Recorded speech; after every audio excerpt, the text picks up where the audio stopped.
Olha, com pênalti perdido, o Vasco ficou no empate com o Bangu e também segue sem vencer, né? Empatou com o Nova Iguaçu na estreia em São Januário, empatou com o Bangu também em São Januário. E a Alcilene Brito conta como foi o jogo pra gente agora.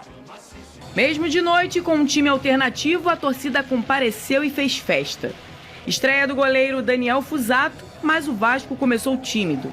A chegada foi do GB. E o Bangu tentou e o novo goleiro apareceu para defender tranquilo. E depois fez essa boa defesa. E teve que se esticar todo para salvar a bomba de Vitinho. Pelo lado vascaíno, GB tentou chegar na bola, mas foi muito alta. E na sequência, o camisa 9 estava pronto para completar o gol, só que não deu.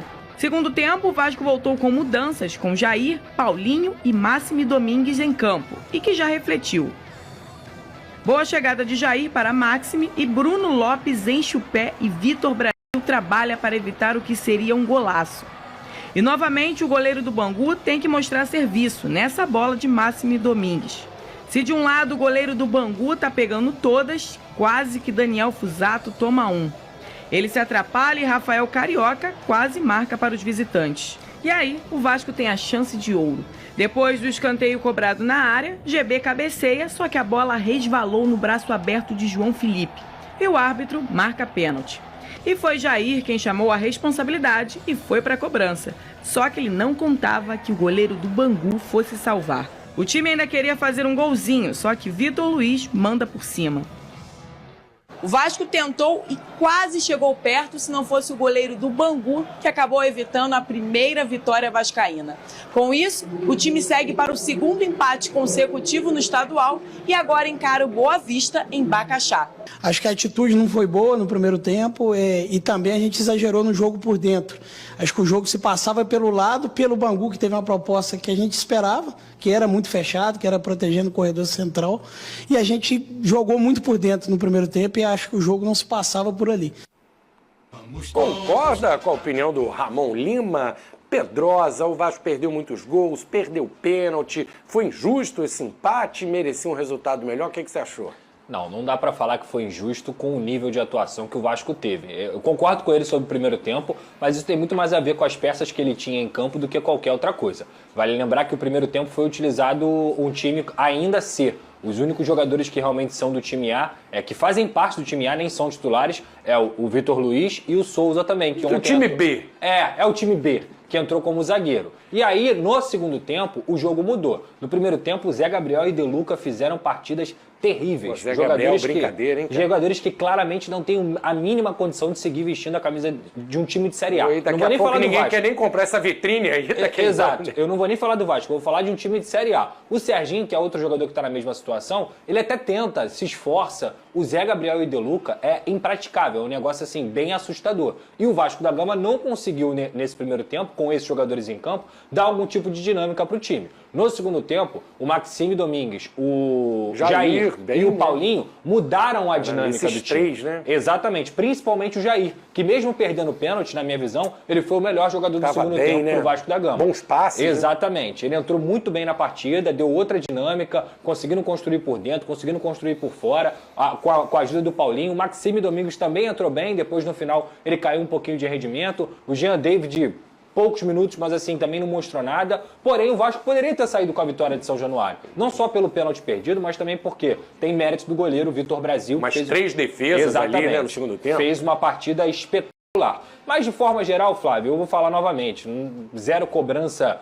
grave. Acho que o que a gente pode ver desse time aí é que bons valores precisam ser observados, como foi o lateral Paulinho mais uma vez, jogou muito bem. Além do zagueiro Luiz Gustavo, acho também um garoto que tem muito potencial. O GB também teve alguns bons momentos. E jogadores que não têm mais a mínima condição de seguir no time. Serginho, Zé Gabriel, o próprio De Luca, são jogadores que o Vasco tem que dar algum jeito de conseguir negociar urgentemente, porque não tem nível para vestir a camisa do Vasco da Gama. E isso, obviamente, estou falando sobre a parte esportiva, não tem nada a ver com parte pessoal nem nada. Só não tem como jogar um nível de Série A esses dois jogadores com o que eles vêm apresentando. Na minha cabeça, ou esses caras têm que jogar para poder buscar outro clube, ou eles pelo menos têm que ter na cabeça deles de, cara, eu vou tentar buscar aqui para poder pleitear uma vaguinha no time principal. E nada disso aconteceu, muito pelo contrário. A cada minuto que eles jogam, eles se desvalorizam mais. Dá para tirar de proveito aí, o Jair entrou bem, e o Paulinho nessas 2 rodadas, o lateral direito, né, diferente do que o Vene colocou no Flamengo, não dá para aproveitar quase nada aí desses 2 jogos, esse time que tá jogando, o lateral direito é uma boa surpresa aí pro torcedor vascaíno.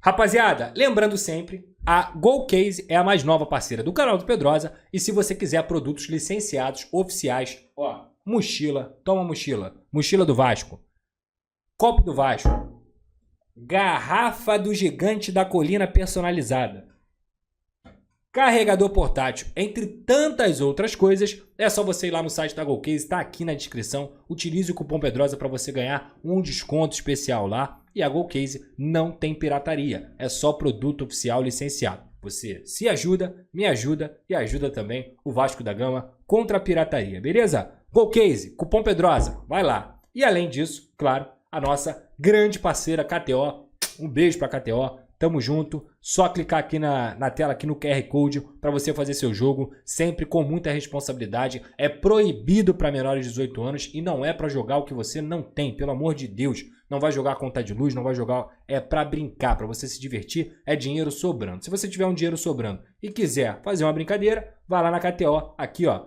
clica, aponta a câmera aqui pro QR Code e utilize também o cupom Pedrosa lá na KTO, beleza? Enquanto isso, o time principal venceu mais um jogo treino, bateu o Olaria por 3-1, gols do Lucas Piton, do Lucas Melim e do Payet. Se não estou enganado, é o 3º jogo treino, 3º com vitória, Pedrosa. Também não dá pra gente ter um parâmetro, né? Claro que os adversários são muito inferiores, mas tá vencendo.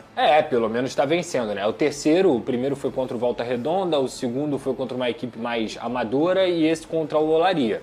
Eu acho que é tudo um teste, né? Eles têm que treinar mesmo, pegar um ritmo de jogo. Vale lembrar que, teoricamente, Jair e Paulinho seriam titulares desse time aí que jogou o jogo treino, mas como eles foram relacionados ontem, eles não ficaram à disposição. Então, o Hugo Moura e o Matheus Carvalho foram os titulares nesse jogo treino. A boa notícia é que o Payet novamente marcando, né? Assim como ele tinha marcado no outro jogo, é um atleta que tem até atuado muitas vezes numa posição ali atrás do centroavante, como um falso 9 muitas vezes. Eu acho que é uma posição ideal para ele não se desgastar muito e pela qualidade técnica que ele tem, ele ainda consegue finalizar, consegue assistir aos seus companheiros. Então assim, cara, é o Vasco se preparando e se for parar para pensar em Campeonato Carioca, quando colocar o time principal, tem que apresentar um nível muito acima do que a gente está vendo atualmente nesse elenco aí, comandado pelo Ramon. O Pedrosa tem uma informação importante aí, Sim. Mercado da Bola, em relação ao Vasco. Fala, Pedrosa. Informação rápida aqui é sobre o Brian Rodrigues, que é um ponto esquerda do América do México.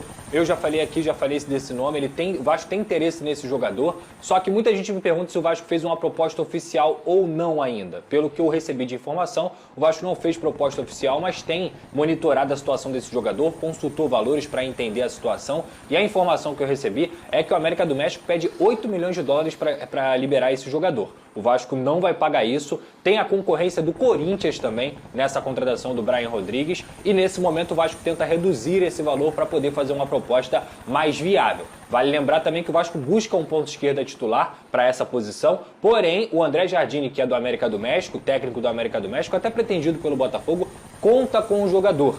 Quer o jogador, ele está fazendo pré-temporada e conta com o futebol do Brian Rodrigues, que é um uruguaio, ponta esquerda. Então o Vasco, além de ter a concorrência do Corinthians, o Vasco também tem que fazer a redução dessa pedida do América do México para caber no orçamento. Então, nesse momento, que eu posso passar para a torcida do Vasco é que a negociação está sendo monitorada, está sendo conversado, mas está parada. Não tem nada quente no momento acontecendo.